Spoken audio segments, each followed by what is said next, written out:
begitu mau merem, saya tiba-tiba dilutik sama dari belakang kursi penumpang. Padahal saya sendirian, nggak ada orang yang ikut saya. Dia bilang, "Lutik, ente melek, kudu melek, aja merem." Jadi kalau orang Indonesia bilang, kamu jangan merem, harus terjaga matanya. Saya nggak sempat melihat wajahnya, cuma lihat sosoknya saja di belakang, hitam, rambut gondrong. Saya nggak lihat mana, tapi rambutnya tuh sampai tergerai ke bawah itu. Melek saya ini, melek kan. Itu mobil nabrak, sampingnya ini nabrak mobil itu kayak dilempar. Jadi yang tadinya arah timur, arah timur ya, kan ke sini ke barat ya. Arah timur begitu nabrak, mobil ini seperti diputar lagi menghadap ke barat, ke sini lagi mas, ke jalan raya lagi. Assalamualaikum warahmatullahi wabarakatuh. Salam Rahayu. Kembali lagi di channel Romya Medeni.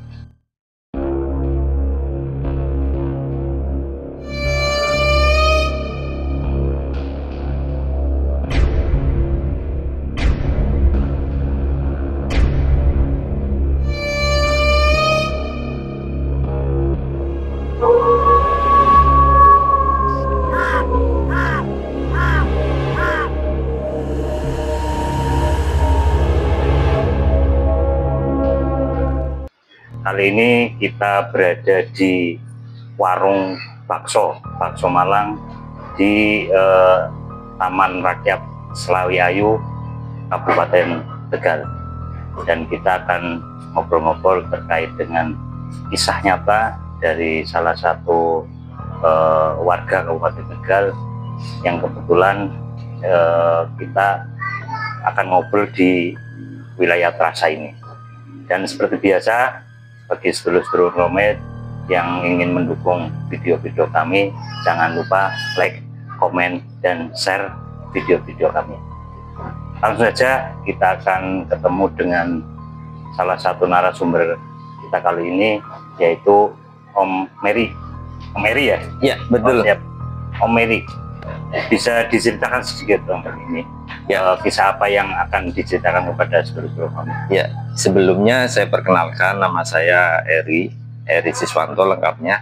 Saya asli dari Margasari, tapi sekarang tinggal di Selawi. Jadi kisah ini sebenarnya sudah lama ya. Itu terjadi di tahun 2013. Kenapa saya bilang bahwa ini agak serem-serem sedap? Karena memang saya mengalami sendiri. Dan ini cerita real, tidak dibuat-buat, benar-benar nyata, benar-benar membuat saya juga agak terheran-heran. Karena ada beberapa hal yang sedikit berbau mistis, tapi memang itu alhamdulillah menyelamatkan saya.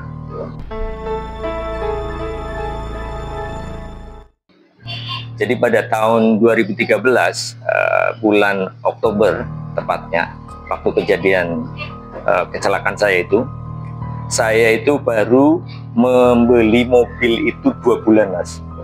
Jadi bulan Agustus saya beli mobil Pajero ya, ketika itu mau lebaran ya, bulan puasa saya beli.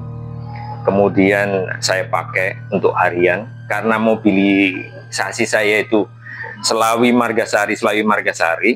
Waktu itu saya masih sering bolak-balik Margasari Selawi ya. Karena sering bolak-balik itu kadang saya pulang malam. Di awal perjalanan kita itu nggak ada masalah, lancar-lancar saja. Tetapi pada saat bulan Oktober itu, saya sendiri tidak menyangka akan terjadi kecelakaan ya. Karena kecelakaan itu hanya Tuhan yang tahu ya, hanya Tuhan yang tahu. Seperti biasa, saya bersama teman-teman nongkrong di warung kopi kecil dekat rel kereta di desa saya. Desa saya itu Krupuk Selatan, Kesambi lah tepatnya perdukuannya ya. Itu ada warung kecil di pinggir rel kereta. Warungnya kecil mas, warung ibu-ibu itu ya. Tapi tempat saya nongkrong karena sayalah yang membuat warung itu rame gitu. Jadi kalau saya di situ teman-teman ngumpul semua. Kalau sudah ngumpul tuh kadang lupa waktu. Sampai malam kemudian sampai tengah malam. Alhamdulillah ibunya mau nemenin gitu ya. Nah pada saat bulan Oktober itu saya baru nongkrong di situ. Selesai maghrib sebenarnya kita mau pulang maghrib itu, tapi kedatangan teman lagi dari Perupuk. Teman sahabat saya juga, sama-sama dia di rekanan di kontraktor, tapi dia kerjasamanya dengan pihak kereta api.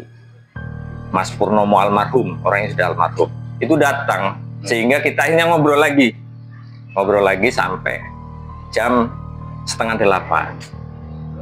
Jam setengah 8 itu kita pulang ya, karena yulah wis bengi. Kalau orang sini bilang, yuk wis bengi, sudah malam, kita pulang, waktunya pulang. Kasihan juga ibunya yang jualan, mau istirahat. Pulang kan. Tapi ternyata teman-teman saya itu nggak pulang, masih melanjutkan nongkrong di situ. Nongkrong situ ya? Ya. Kenapa saya tahu? Karena nanti ceritanya ada di belakang. Jadi saya pulang, seperti biasa saya mengendarai mobil saya. Kebetulan sekali saya baru beli Pajero itu 2 bulan. Pajero warna putih, ya warna putih. Baru itu ya? Baru dari dealer. Jadi waktu itu memang saya gunakan karena untuk menyenangkan keluarga pada saat mau lebaran gitu. Jadi saya surprise, saya beli Pajero, pun saya nggak ngomong sama istri, tahu-tahu Pajero datang. Nah itu saya pulang seperti biasa, melewati, karena area Margasari, Perupuk, Selawi itu kan melewati beberapa hutan ya, beberapa areal hutan. Jadi di Margasari sendiri ada hutan, kemudian di wilayah Balapulang, sebelum Balapulang itu Jatilawang juga ada hutan, kemudian masuk ke Balapulang juga ada hutan. Kita lancar-lancar saja pada saat saya pulang. Saya pulang itu jam setengah 8. Perjalanan berarti dari Kesambi itu sekitar 45 menit sebenarnya kalau kita tepat waktu sampai Selawi. Lah, melewati Balapulang itu masih normal-normal saja, fine-fine, karena kita lancar ya, masih sore gitu kan, masih agak belum terlalu larut malam. Lah, pada saat saya memasuki tikungan di Desa Karanggondang namanya itu ada alat-alat berat yang pada saat itu melaksanakan perbaikan jalan. Itu malam kan ya? Malam ya, tapi sudah terparkir berarti nggak beroperasi ya? Iya, sudah nggak beroperasi, tapi tidak ada rambu-rambu gitu, tidak ada rambu-rambu. Itu ada beberapa alat yang saya ingat, itu ada finisher, ada tandem roller ya, kemudian ada sprayer, itu tertata rapi lurus. Tapi dia makan badan jalan, memang makan badan jalan karena diparkir di, kalau dari selatan itu sebelah kanan jalan ya, sebelah kanan jalan. Lah pada saat saya itu melewati situ, saya kaget karena kok ada alat-alat berat, kenapa nggak dipinggirkan ke sebelah kiri? Sebenarnya kalau dari sebelah kiri saya itu banyak tanah kosong. Tapi di situ karena mungkin pekerjaan sampai sore apa nggak tahu, tapi terparkir di tengah jalan.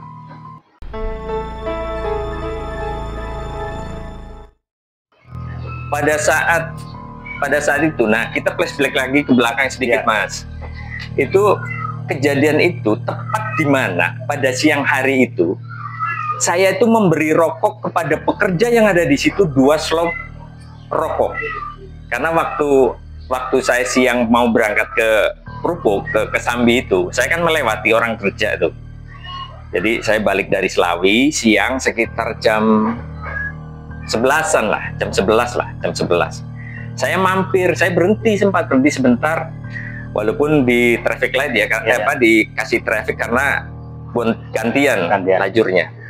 Itu saya berhenti, saya memberikan rokok 2 slop kepada pekerja. Oke Mas, bong rokok lumayan. Karena itu saya kenal nggak? Saya kenal, pekerjanya ada yang kenal di situ, ada yang kenal. Ada Makmur, ada Cahyo, saya kenal. Saya kasih Mas, bagi karo kanca-kanca, bagi sama teman-teman rokoknya 2 slop kan, rokok waktu itu. Nah, kejadian saya sebelum kecelakaan di situ itu kisah siangnya itu. Saya memberikan rokok tepat di titik saya mau celaka. Nah, saya juga tidak tahu apa hubungannya dengan itu, saya nggak ngerti. Tapi yang jelas titik itulah yang saya mengalami kecelakaan. Jadi malam itu begitu saya melewati jalur itu, ya karena agak nikung, dari arah berlawanan arah itu ada mobil. Saya agak lihat sepintas mobil open cup L300 ya warna coklat. Dia itu kayaknya bawa ikan atau udang lah. Jadi hasil laut. Kan biasanya kalau hasil laut itu kan larinya kenceng mas. Ya. Jadi balapan lah gitu, ngejar waktu supaya tidak busuk. Nah pada saat di tempat kejadian itu, karena dia itu tahu ada parkiran alat-alat berat, dia kan ambil kanan, ya. Tapi dia itu karena jalannya agak menikung, dia nggak tahu bahwa saya juga dari selatan, sama-sama datang gitu. Kalau saya nggak turun ke badan jalan, kemungkinan bisa beradu. Nggak cukup lah ya. Iya, karena pasti ketemu di tengah-tengah itu. Walaupun itu kan memang jalannya ya. Iya. Kan sebelah kiri sih ya. Iya. Saya di jalur saya. Iya. Dia yang makan jalur saya itu. Karena dia dari utara, saya dari selatan. Dia nyalip menghindari alat berat itu, otomatis kan dia ambil kanan. Iya. Ambil kanan. Kalau saya adu, pasti ada korban. Iya. Pasti ada korban itu. Itu malam mas. Kebetulan sekali kejadiannya itu benar-benar malam Jumat Kliwon. Jam berapa itu? Itu kan saya pulang dari sana kan sekitar jam 7:30. Ya. Berarti kemungkinan kejadian di situ itu jam 8 lah, jam 8 lebih. Karena kan kalau sampai Selawi 45 menit ya perhitungannya. Itu sampai di tempat itu benar-benar mau beradu, saya turun kan. Saya ngalahin karena memang ada spare jalan yang bisa kita turun ke berem lah, istilahnya berem jalan ya. Lah saya turun, mobil ini bablas. Pada saat saya turun berem belum ada persoalan. Saya jalan aja. Tapi karena mungkin sama-sama kecepatannya agak tinggi, ya. Kan siang tadi habis diperbaiki nih mas, habis ada peningkatan jalan, otomatis ketebalan aspal itu bertambah sekitar 10 cm. Ya, jadi begitu saya naik ke badan jalan lagi, itu mobil saya langsung oleng. Nggak tahu itu pengaruh apa ya, mungkin karena perbedaan antara tinggi rendahnya jalan.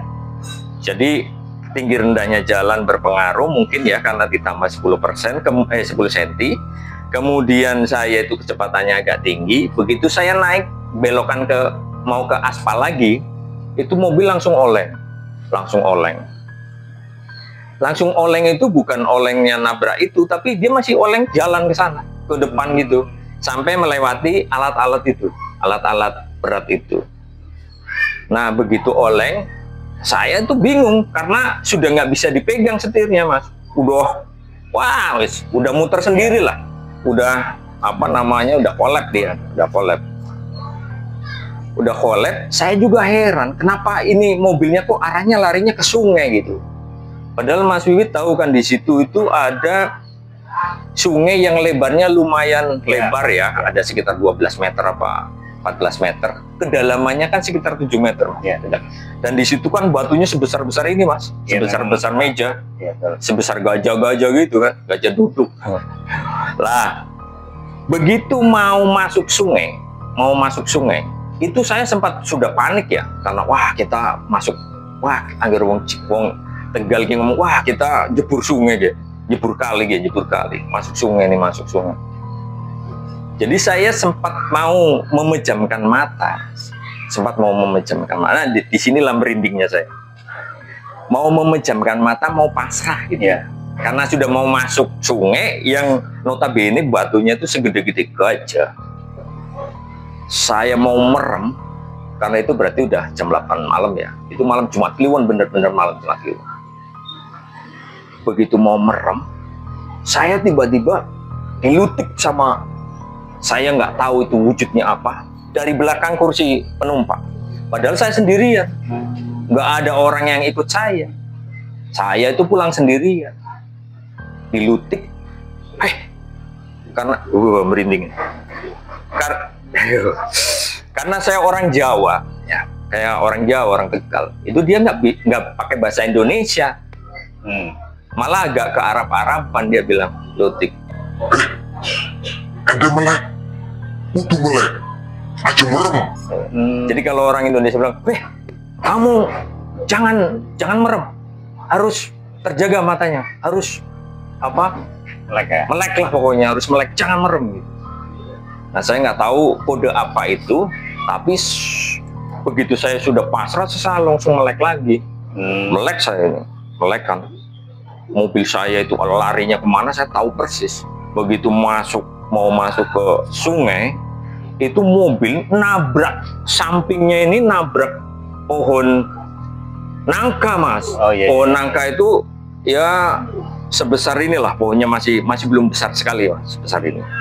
Tapi samping loh, samping bodi mobil saya, jadi udah melewati pintu penumpang itu, dia nabrak. Yang saya heran, mobil saya nggak langsung guling. Ini saya benar-benar cerita, nggak dibuat-buat ini, Mas. Karena nggak menjamkan mata ya? Tahu. Karena saya nggak memejamkan mata, saya nggak boleh sih. Jangan merem kamu harus melek gitu. Pesannya orang yang di belakang, saya nggak tahu itu, Bu. Tapi yang saya lihat itu cuman hitam besar gitu. Hitam besar pas di belakang saya, di belakang penumpang. Dia bilang, jangan merem, melek, harus melek. Begitu nabrak ini, Mas, mobil itu kayak dilempar. Jadi yang tadinya arah timur ya, kan ke sini ke barat ya. Arah timur, begitu nabrak, mobil ini seperti diputer lagi menghadap ke barat, ke sini lagi, Mas, ke jalan raya lagi. Diputer benar-benar, itu melayang di udara, Mas, posisinya mobil. Saya nggak membuat-buat. Kalau mungkin waktu itu saya ada teman ya, mungkin kalau saksinya mungkin kalau ada yang hadir bisa menjelaskan. Mobil posisi saya tetap berdiri di sungai pada saat kecelakaan. Jadi seperti dibalik lagi mobil saya.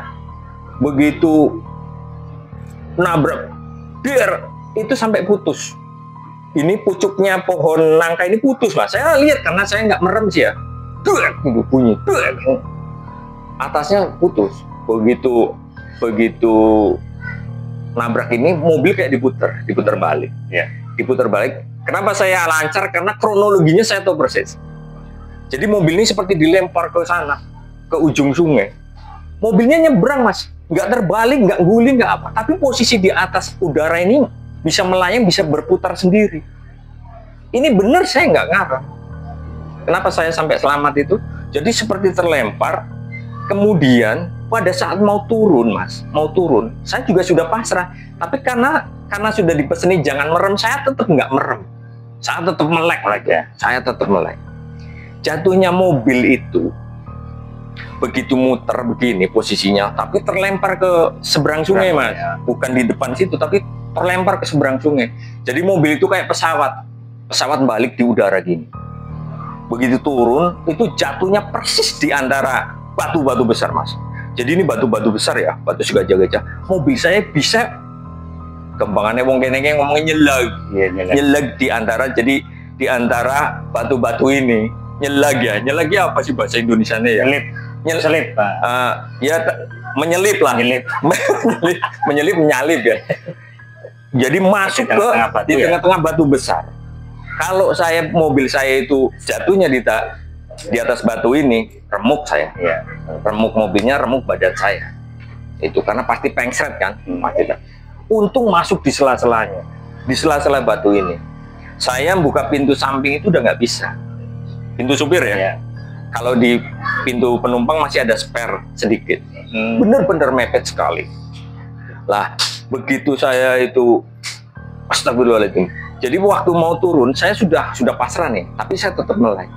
Begitu jeder, saya tahu itu airbag tidak mengembang. Karena saya jujur saya tidak menggunakan seatbelt, sabuk pengaman. Jadi katanya kunci dari airbag itu kita harus menggunakan sabuk pengaman. Itu nggak mengembang, Mas. Dan itu waktu pecahnya airbag, kemudian nyilet bawah dagu saya tahu karena saya melek gitu ya. Dos gitu, langsung dos nyilet ke sini. Ya. Terus kemudian saya kan tetap di atas, supir ya? Iya tetap di supir tuh. Saya megang kemudi kan, saya pegangin aja. Ini kemudi mas, setirnya benar-benar putus jadi dua, putus ngantem dada saya, tuh gitu. Saya kan kelempar ke atas juga, kepala saya itu begitu ini kelempar, ini ke bawah ya setirnya, saya kelempar ke atas itu ngantem dada saya, saking beratnya 7 meter mas, bayangin aja terhempas dari ketinggian 7 meter, untung tidak di batu besar itu. Begitu ngantem saya karena daya tolak ya, saya keangkat, sunroof saya pecah mas. Padahal ketebalan sunroof itu berapa senti? 5 sentian. Ya, tebal sekali. Pecah mas, kena kepala saya. Pecah, sampai saya kan bawa meteran tuh mas, meteran panjang ya, meteran biasa. Kalau saya kan untuk ngukur-ngukur hasil opnam pekerjaan pakai itu. Itu kelempar ke atas juga. Tahu nyangsang di mana? Di atas kap mobil, di atas mobil itu mas, bisa kelempar itu mas, keluarnya dari mana? Dari sunroof itu yang pecah. Tuh gitu. Jadi ini setir ngantem dada saya kelempar, ngantem sunroof pecah. Untungnya kepala saya nggak ikut pecah. Coba, sunroof tebal sekali. Begitu ngampur, saya turun lagi, duduk lagi. Saya sempat kaget ya, Astagfirullahaladzim, ya Allah, gitu kan. Saya bingung nih, karena sendal saya lepas kan. Saya waktu itu pakai sendal, nggak pakai sepatu. Handphone saya nggak tahu berantakan kemana, karena saking daya tolak itu kemana-mana. Dompet saya di mana, tas saya di mana. Terus akhirnya apa begitu saya nggak apa-apa lah. Tapi saya sempat megang sini nih. Sini memang karena kena airbag itu yang pecah, nyilet di sini nih, memang ada luka goresan sini. Saya belum merasa di atas kepala nih ya. Kemudian saya nggak apa-apa dah, cuman segini aja. Tapi saya lihat, saya buka ininya, sini hitam mas, kena setir itu. Ya saya sini hitam, tapi saya napasnya masih benar, ini nggak sakit. Saya pegang, wah rusuknya bener sih. Lah terus saya berusaha keluar kan dari samping kanan kan, supir nggak bisa nih karena mepet batu. Terus akhirnya saya inisiatif, saya loncat ke kursi penumpang. Memang ada spare segini lah, kira-kira untuk badan saja. Saya buka pintunya, saya keluar dari situ. Saya sebelum keluar pun saya sempat nyari HP mas, nyari HP untuk obor ya, karena gelap sekali sih, sungainya gelap sekali. Begitu saya lihat di mana ya HP-nya ya, ketemu kan. Saya nyenterin sendal saya, mana sendal saya. Saya yang penting itu sama dompet, saya bawa keluar. Saya keluar juga hati-hati karena memang mepet dengan batu. Saya keluar, saya langsung obor di sini, saya nyalakan seperti senter. Saya nyari jalan mas, naik sendiri saya. Padahal 7 meter ketinggiannya. Saya nyari jalan sendiri tuh, dia jalan orang mana ya. Saya nyari sendiri. Waktu itu nggak tahu kalau kepala saya bocor karena saya belum megang kepala ya. Cuman saya kepalanya utuh gitu kan, karena nggak terasa sakit gitu. Saya naik, ada bapak-bapak nih berhenti pakai sepeda.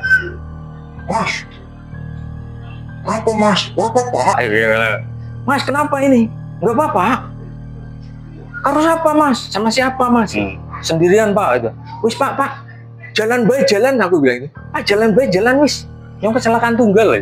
Pak jalan aja. Ini kecelakaan tunggal. Saya pribadi yang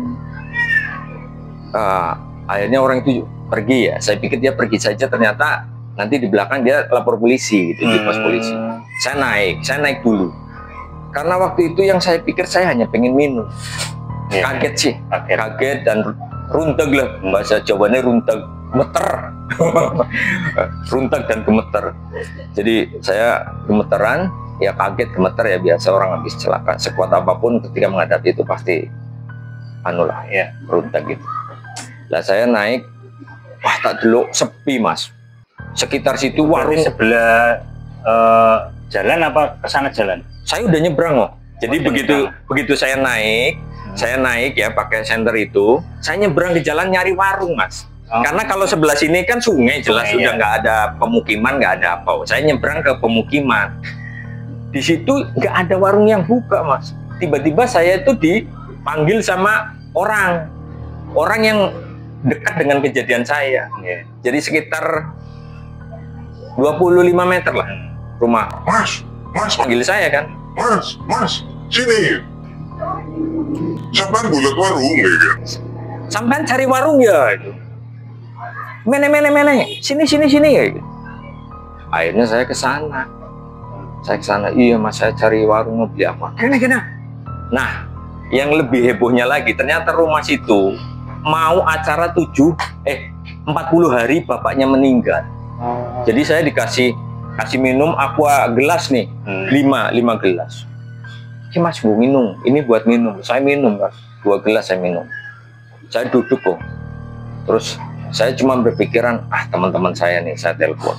Teman-teman yang tadi pada nongkrong di warung itu. Ternyata benar, masih nongkrong di sana. Kenapa tadi saya cerita teman-teman saya tertinggal dan melanjutkan nongkrongnya, ternyata setelah saya telepon masih nongkrong di situ ngumpul. Saya telepon.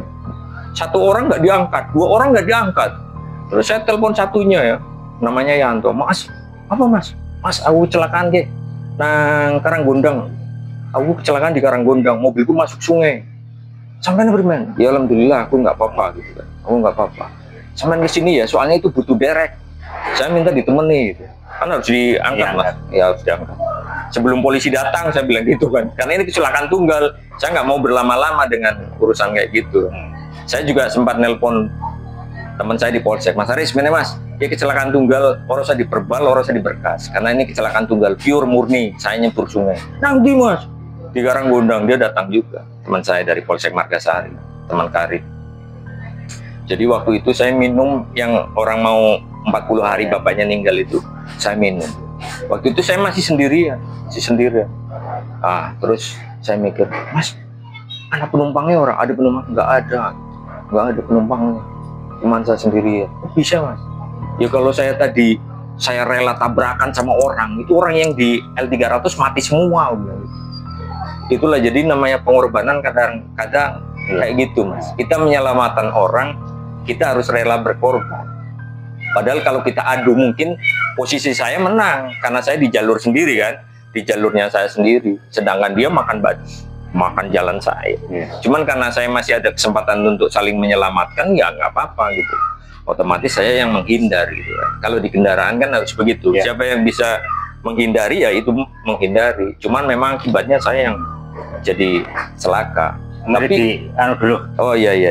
Ya sampai lupa nih. Saking semangatnya gitu Mas. Saking semangatnya gitu. Biar ada slow ini. Iya.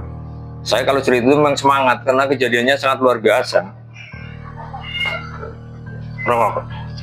Nggak merokok saya Mas. Batu. Om ini kembali lagi ke yang tadi ya, yang ada sosok yang istilahnya ngasih tahu ya. Iya. Itu sosoknya seperti apa ya? Jadi saya nggak melihat mukanya, tapi sosoknya pokoknya tinggi besar. Kayaknya kepalanya sundul sama atap mobil gitu lah. Besar, rambutnya gondrong gitu kan. Saya nggak lihat wajahnya, cuman hitam pekat.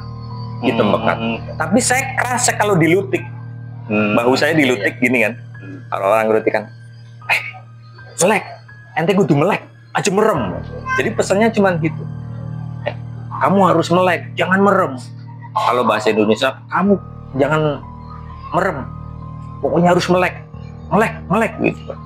Itu sempat apa ya? Ada bau apa gitu enggak? Nggak ada, Bung. Waktu itu kondisi panik ya. Jadi yang saya dengar cuma kata-katanya saja.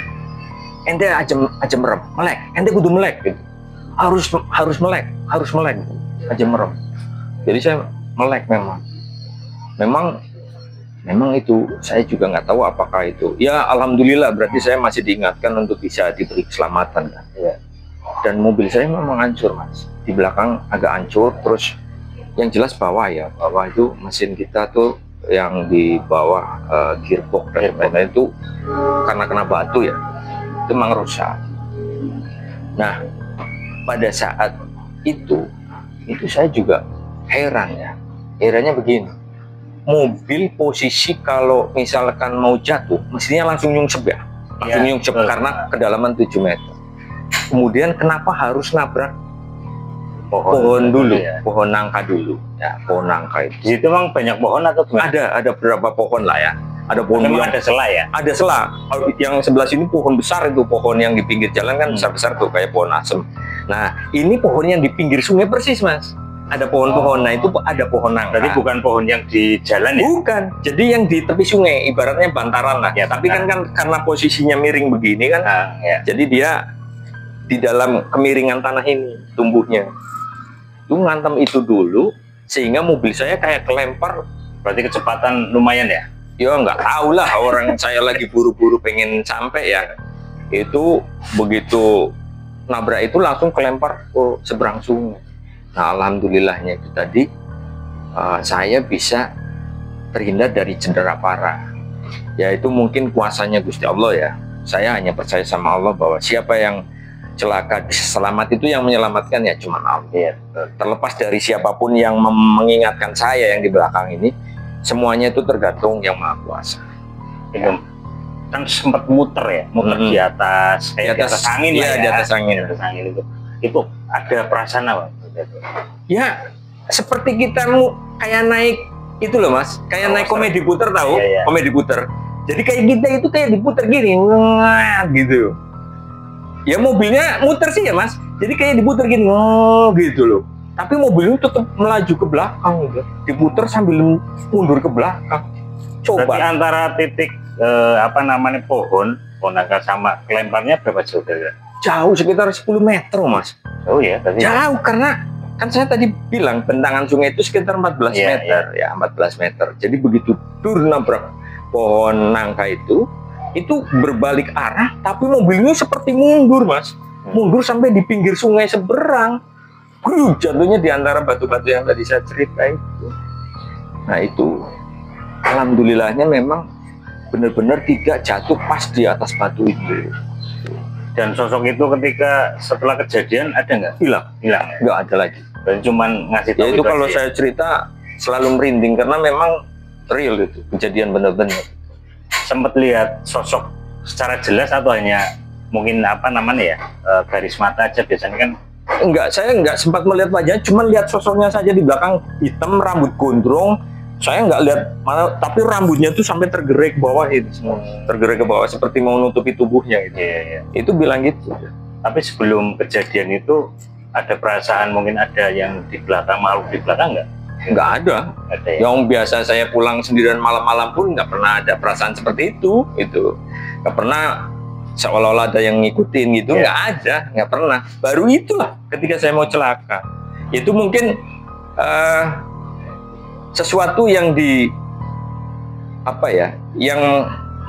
yang diutus ya, katakanlah misalnya diutus, karena mungkin belum waktunya ya, mungkin untuk mengingatkan saya, itu dari Allah, dari Tuhan lah, bahwa belum waktunya gitu. Dan saya perlu catat juga Mas, di situ itu adalah tempat anggar wong kene ngomong itu, kalau orang sini bilang itu pengalapan. Pengalapan itu kalau yang celaka di situ rata-rata meninggal. Oh berarti memang lokasi sering kecelakaan ya? Itu tempat di mana bis senang hati dulu, namanya bis senang hati, 38 orang mati nyebur ke situ. Di titik itu juga? Di titik itu, di daerah situ. Karanggondang. Coba tanya kalau nggak percaya nanti ya survei sana. Ada kejadian di tahun sebelum saya itu, tahunnya jauh lah ya. Itu masih ada bis, banyak bis Pumel, bis senang hati namanya itu. Jurusan Jakarta Purwokerto, kecelakaan di situ 36 apa 38 orang mati di situ Mas, nyebur sungai situ. Terus kemudian orang pakai sepeda motor nyebur situ mati, orang bawa mobil carry. Ya mungkin sudah takdirnya ya, karena mungkin saya dirasa oleh Tuhan itu masih belum ya, jadi ada yang mengingatkan itu sosok itu. Jadi memang kita selalu kalau mau pergi ya berharap selalu selamat lah ya. Berdoa sama Tuhan. Paling kalau dengar suaranya besar, kecil atau gimana? Kalau saya logatnya itu kayak orang Arab. Orang Arab malah ya? Iya. Malah saya sempat guyon sama teman-teman itu mungkin ini ya, jin Irak. Saya bilang gitu. Mungkin jin dari Irak apa dari Afghanistan itu. Karena hitam itu. Karena hitam tinggi gitu. Bahasanya ente gitu kan. Hei, ente melek. Aja merem, kudu melek. Nah itu. Tapi bahasa Tegal ya? Bahasa Tegal, cuman logatnya logat Arab gitu. Ente kudu melek. ente kudu melek. Ente sih, kalau orang Tegal kan nggak mungkin pakai ente. Iya. Kon melek, aja merem, melek ya, kan kayak gitu. Iya. Itu enggak, jadi ada bahasa ente sehingga saya mengartikan bahwa yang mengawal, yang bukan mengawal ya, artinya memberitahu saya itu orang Arab gitu. Artinya jin dari Arab atau dari mana. Itu katanya kan kayak gitu ya. Biasanya kalau kayak gitu ada yang mengingatkan. Suaranya besar gitu. Suaranya besar. Ente melek, gue tuh melek. Ngomongnya gede gitu. Aja merem. Nah saya juga sempat grogi waktu itu karena di sini kan hitam mas. Tapi saya pegang-pegang nggak ada yang sakit ya. Saya sempat ronsen juga di RSUD di sini. Begitu apa? Jadi proses penarikan pun, nah saya kontak ke Taruna Jaya, saya kontak sendiri, mas, pira mas borongannya? Ya wis mas, bene mas. Borongan waktu itu kalau nggak salah sekitar 3 jutaan lah untuk narik mobil. Jadi dari mulai kejadian sampai mungkin derek dan sebagainya ya sadar gitu. Sadar saya, sadar-sadarnya dan senyata-nyatanya. Nah ini cerita. Jadi kenapa saya tahu ini saya berdarah tuh gini. Waktu saya minum aqua yang dikasih orang sebelah itu sempat kayak ada apa ya, kok basah. Nah, jadi saya pegang gini, ternyata ada darahnya, ternyata bocor sedikit, cuman nggak deras gitu karena nggak dalam lukanya. Nah jadi saya tahu ini berdarah. Terus saya minta tisu untuk nutupin itu. Tapi kalau kita apa ya, bukan analogi ya. Jadi kalau kita lihat realitanya mestinya nih, dengan ketebalan sekian senti atau sekian mili, harusnya kepala saya paling nggak cedera leher ini. Karena saya begitu dihantam ke bawah, saya terlempar ke atas, ngantem sunroof, sunroofnya bisa pecah berantakan. Kepala saya tidak apa-apa, leher saya nggak apa-apa. Logikanya itu. Jadi kalau misalkan suara ini datang lagi, kira-kira masih paham nggak suaranya? Pasti paham saya. Kalau misalkan suara ini datang lagi ya, kemudian dia mengucapkan sesuatu hal, saya pasti ingat suaranya. Karena mesti terngiang ya? Terngiang. Bahkan kalau saya cerita itu kan saya sampai merinding kadang. Itu saya masih terngiang. Logatnya seperti apa, kemudian intonasinya seperti apa, saya masih ingat betul. Kenapa saya bilang kayaknya orang Arab itu karena memang intonasinya intonasi orang Arab itu. Ya kan karena sebelumnya kan sempat ngasih rokok ke pegawai itu ya. Pekerja. Apa itu berkah dari itu atau gimana? Ya saya nggak tahu. Tapi yang jelas memang kejadiannya di titik itulah saya memberikan rokok pada pekerja di situ. Ya mungkin karena dinilai saya itu, ya itulah berbuat baik kan akan menghasilkan sesuatu yang baik, mungkin kan gitu. Jadi makanya bagi kita itu ya selagi kita masih hidup di dunia, selalulah berbuat baik kepada orang lain. Mungkin dengan itu kita bisa menjadikan apa ya, alat untuk mencari selamat, gitu, mencari selamat, mendapatkan keselamatan, bukan mencari selamat, tapi mendapatkan keselamatan dari Allah Subhanahu Wa Taala. Karena kalau logika saya, mestinya kalau mungkin ya, mungkin ini tak prediksi saya. Artinya ketika saya menuruti hawa nafsu saya untuk merem, tidak mau melek ya, mungkin ceritanya bisa berbeda. Mungkin mobil saya kebalik, kemudian saya jatuh di atas batu atau gimana kan bisa aja.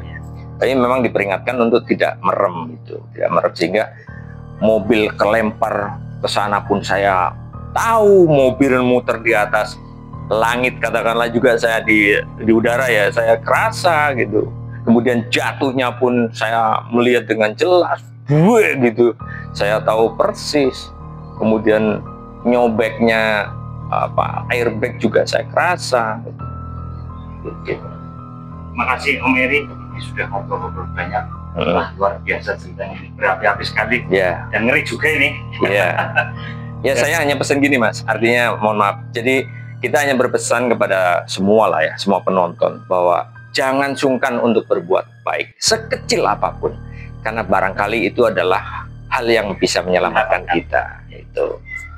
Seluruh nomad itulah pesan dari Om Eri ya. Memang kita dituntut di dunia ini untuk selalu berbuat baik, dan itu barangkali hal yang kecil ini akan menyelamatkan kita baik di dunia dan di akhirat.